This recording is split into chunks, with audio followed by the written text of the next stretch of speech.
गोविंदा। चलिए, इस समय हम लोग महामना इंस्टीट्यूट के यूट्यूब चैनल से जुड़े हुए हैं और इस चैनल में आपका हम स्वागत करते हैं।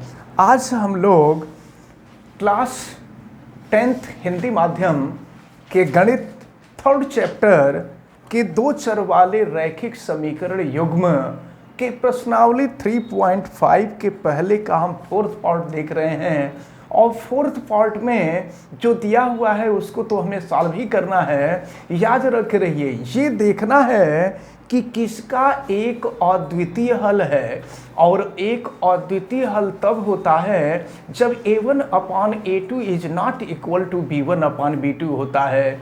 जब एक अद्वितीय हल होगा तो उस स्थिति में वज्र गुणन विधि से हमें हल करना है। इसके पहले मैं आपको बता दूं कि अगर आप चैनल पे नए हैं तो चैनल को सब्सक्राइब जरूर कर लीजिए और बेल आइकन को भी प्रेस करें। और अगर किसी प्रकार की कोई दिक्कत समझ में आती है तो आप कमेंट करके ज़रूर बतावें।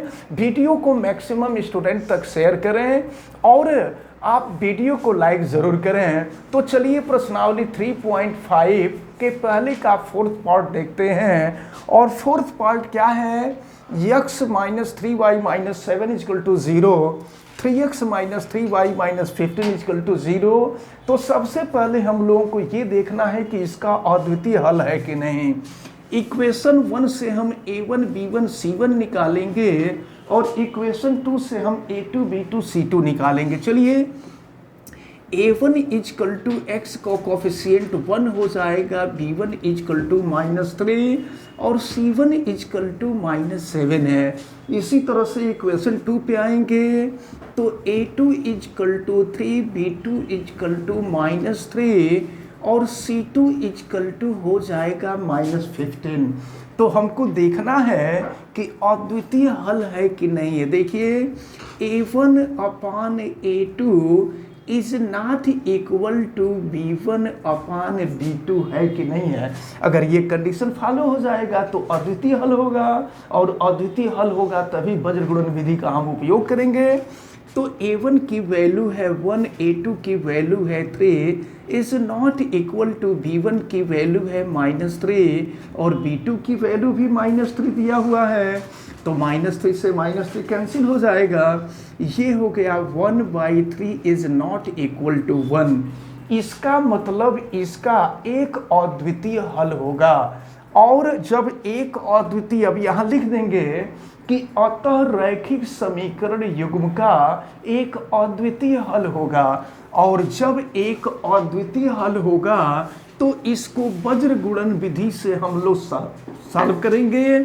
और सॉल्व करने का मेथड हमने आपको बताया था कि सबसे पहले x upon equal to y upon equal to 1 upon करेंगे। और चलिए देखिए, जब x की क्रिया करते हैं तो x वाले को छोड़ देते हैं। देखिए फिर क्या होगा, -3 का मल्टीप्लिकेशन -15 में, तो -3 इंटू -15 ये यहाँ y अपान और ये हो जाएगा 1 अपान। देखें, -3 इंटू -15 माइनस ये -3 इंटू ये हो जाएगा -3 इंटू -7। अब हम आते हैं y वाले पर। तो y वाले में उल्टी क्रिया होती है, आपको बताया था हमने। चलिए, y वाले को हम छोड़ देंगे। अब इसके बाद x वाले को हम ले रहे हैं। तो देखिए, जब y वाले की लेते हैं तो उल्टी क्रिया होती है। तो 3 का -7 में मल्टीप्लाई करेंगे, 3 इंटू -7 और माइनस हो जाएगा। फिर 1 का x का कोफिशिएंट 1 है और यहाँ -15 है तो ये हो जाएगा 1 -15। और इसके बाद अब हम लास्ट वाले पे आते हैं। तो देखिए, जब लास्ट वाले पर आएंगे तो उसको छोड़ देंगे और फिर यहाँ सीधी क्रिया होगी। तो फिर देखिए, x का कोफिशिएंट 1 और यहाँ -3 है, 1 इंटू -3 माइनस ये हो जाएगा 3 इंटू -3। अब हम इसको सॉल्व करते हैं तो x अपान ये माइनस इंटू माइनस प्लस हो जाएगा और 15 3 जा 45 हो जाएगा।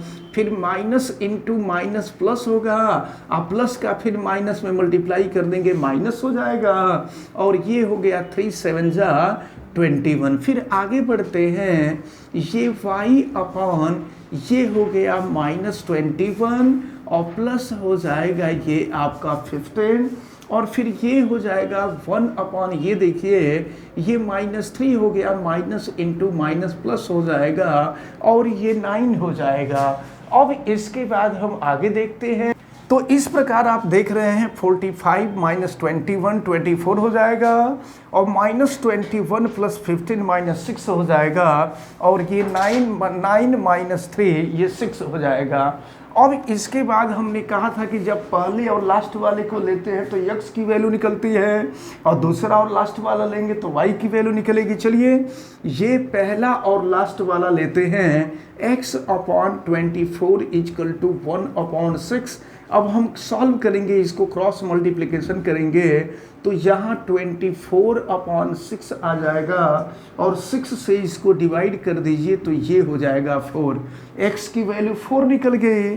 अब इसके बाद हम दूसरे और लास्ट वाले को लेते हैं, तो ये देखिए y अपॉन -6 इजकल टू 1/6। अब -6 का क्रॉस मल्टीप्लिकेशन कर देते हैं, y इजकल टू -6/6 तो 6 से 6 कैंसिल हो जाएगा, y इजकल टू हो जाएगा -1।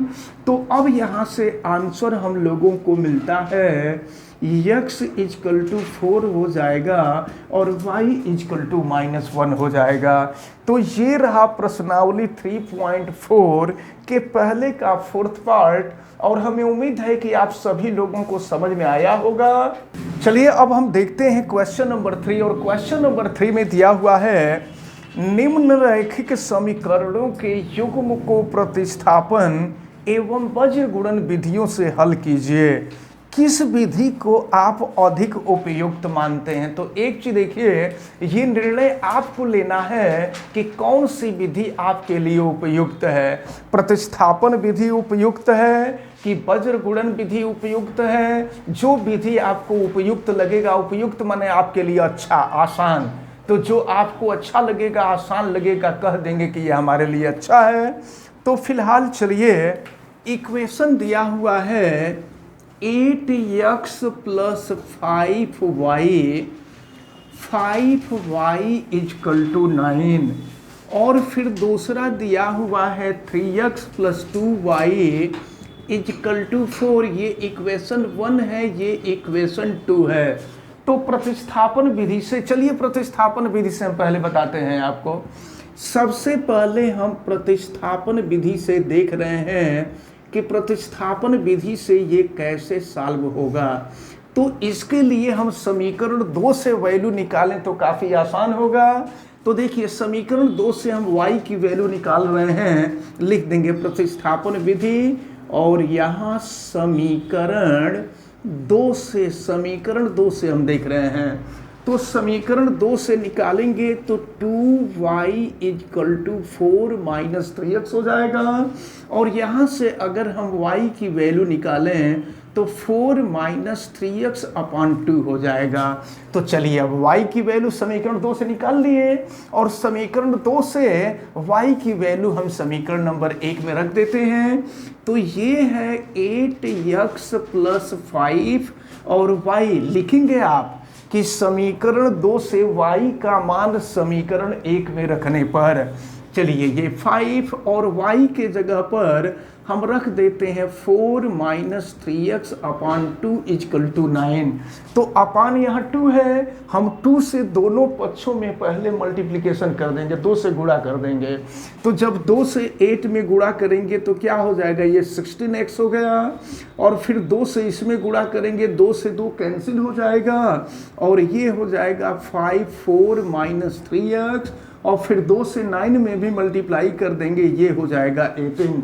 अब देखते हैं क्या होगा, 16x प्लस ये हो जाएगा 20 और माइनस हो जाएगा 15x इजकल टू 18। जरा देखिए ये है 16x और ये -15x, तो 16x माइनस 15x हो जाएगा x, और इक्वल टू ये है 18, और 20 को हम अपोजिट साइड में ले जाते हैं, -20 हो जाएगा, तो x की वैल्यू हो गई -2।